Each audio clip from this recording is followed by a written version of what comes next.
Hi guys, welcome back to my channel. In this video I have a big announcement. A new book has arrived in my beginner piano course for solo learners, and it's level 3 technique and performance, which is available from today. Don't forget to subscribe if you haven't already done so, and if you like what you see, give this video a thumbs up. So in this video I want to talk about the book, what you'll find inside, and I also want to play a few bars from a few pieces just so you get an idea what the pieces sound like and what you're going to find in this book if you don't know the pieces by title.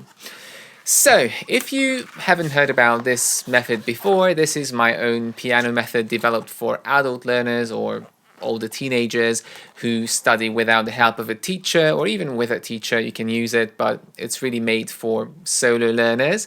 And we got to level 3. There's a level 1, level 2, level 3 lesson book, and every single lesson or every single piece has an accompanying video in which I not only perform the piece but also teach you how to play it from beginning to end.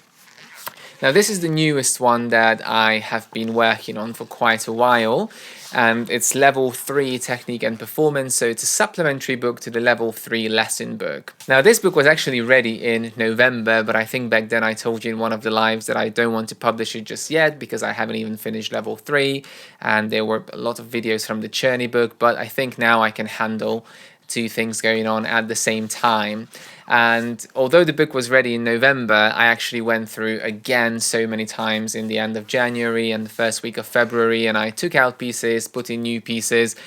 I was really trying to create a collection where, you know, the pieces are really good for technical development, but they're also fun to perform. The other thing that I really wanted to do in this book is to include pieces which are very well known, but also pieces which are not well known at all.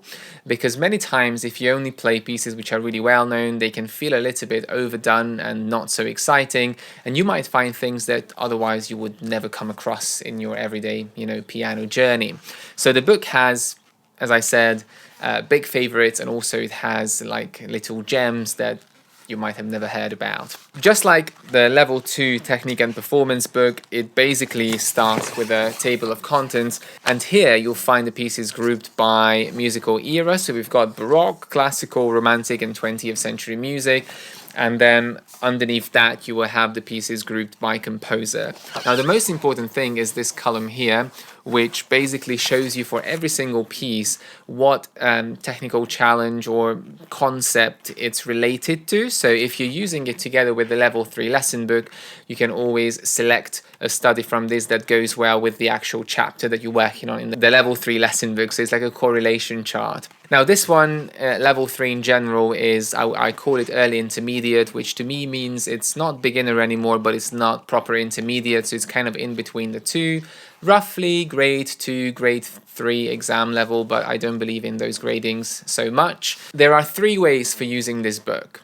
The first one is if you are following my lesson books, then you can use it alongside the lesson book. And as I said, for example, when you get into the chapter about note repetition in the lesson book, you can select another piece from this book which is about note repetition to kind of supplement, to give yourself extra practice, or just in case you prefer the pieces in this book, you can play these instead of the ones in the lesson book. They all work on the same stuff, but it's different styles, different moods, and you might prefer the ones in this book. The other way to use this book is if you finished the level 3 lesson book, but you feel like you still need some practice in some of those sections, or you just want something before going on to level 4, then you can use this as a bridge between level 3 and level 4. The third way of using this is if you're not following my piano method at all, you're doing piano adventures, or you're doing anything, maybe no methods at all, but you just want for yourself a book which is graded or selected by level of difficulty. And if you're looking for that, then as I said, this one is lower intermediate, and all of the pieces are roughly around the same level. Of course, some of them are going to be more difficult, some of them are going to be easier, but around the same level, and it's a very good collection from all 4 eras, as you could see here. Now, as I mentioned before, none of these books contain any pop, rock or film music because of copyright, but now for each level you're going to find pop, rock and film music because I'm going to add them on one by one for each level, and they will be available as single digital sheet music through online retailers such as Sheet Music Plus, Sheet Music Direct, and maybe musicnotes.com. So that was my workaround to be able to include arrangements into these levels for pop, rock, and film as well. I create the arrangements myself to make sure that the difficulty fits and I like the style. Those are going to be available separately as supplementary pieces. So that's about the book. Oh, one more thing. Before I play the extract, the bundles changed on the website from today. So you obviously find this book on the website as a single book, but you'll also be able to find it as a bundle with the level 3 lesson book, the two together at a better price, and the mega bundle, which basically includes all my published books and the free tote bag, is going to include this from today as well. So instead of 6 books, you're going to get 7 books for it now. So the price went up slightly to reflect the extra book in the bundle. So let's have a look inside the book. I'm going to play just a few because the book has quite a lot of pieces. Obviously, if I play through all of them, this video would go on forever, but just to give you a taster. So the first section is the Baroque section, and here we have 4 pieces. We have Polonaise in G minor from the Anna Magdalena book, Couperin, and Handel hornpipe, and Purcell air in D minor. So let me show you the one by Couperin, which is working on trills and finger independence.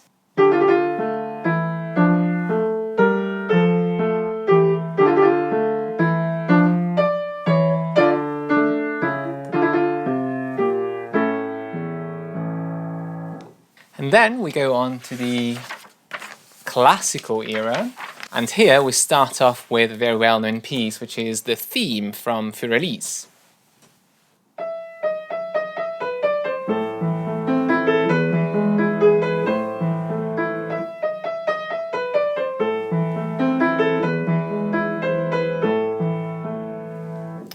Of course, everybody knows that one, but I think it's always a nice one to include. Next, we also have another Beethoven Écossaise, something more upbeat.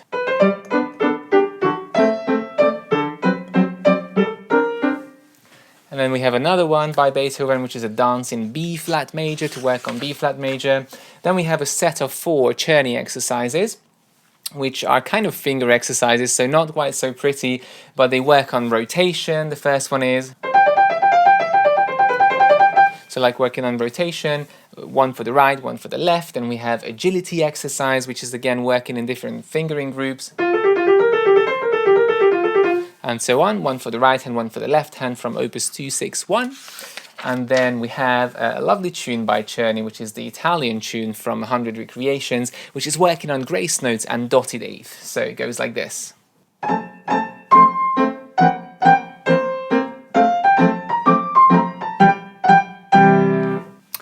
And then we have another 2 Czerny exercises for chromatic scales. One of them is working on the right-hand chromatic scales, and the other one is working on left-hand chromatic scales. And finally, we have an arpeggio study.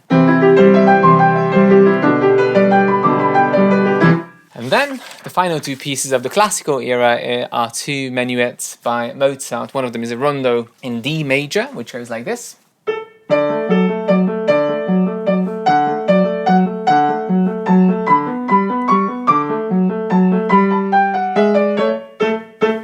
And then it goes on, and then another one in A major, which is working on triplets, octaves, and chords. And then we get to the Romantic era, which is more exciting. The first one is a piece by Burgmüller, which is the Pastorale. And then the next one is also by Burgmüller, which is, in a sense, again from Opus 100, but working on dexterity and quick 16th notes.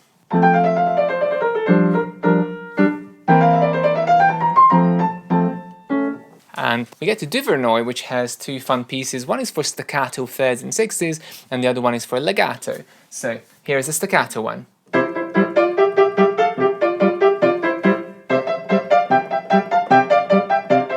And then we move on to a lovely study in D minor by Gurlitt, which is really fun. It goes like this.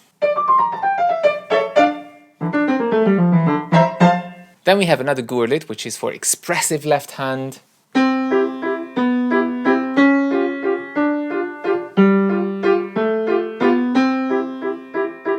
Then we have Le Coupé for note repetition.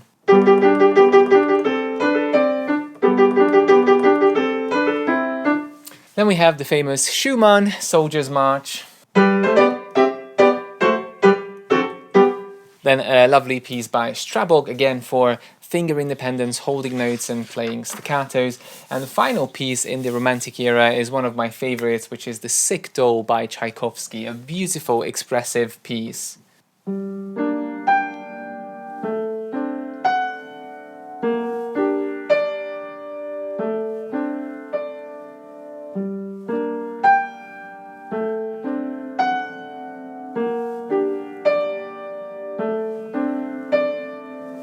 And so on. And then we finally get to the 20th century. So a few examples here as well.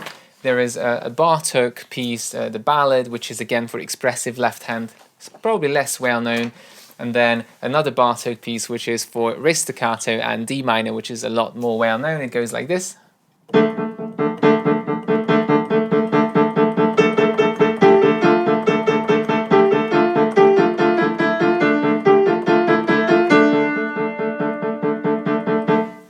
So lots of staccato, lots of energy in it. And after that we have a beautiful performance piece by Carol, which is Shadows from River and Rainbow. And this one is again all about finger independence but expression, and it's a beautiful piece.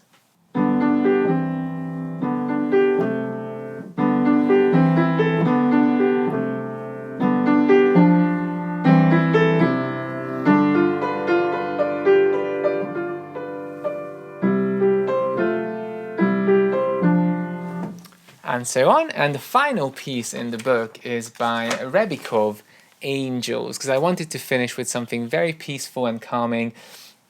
And this piece is all about connecting very big and difficult interval combinations in a legato manner. So trying to really work on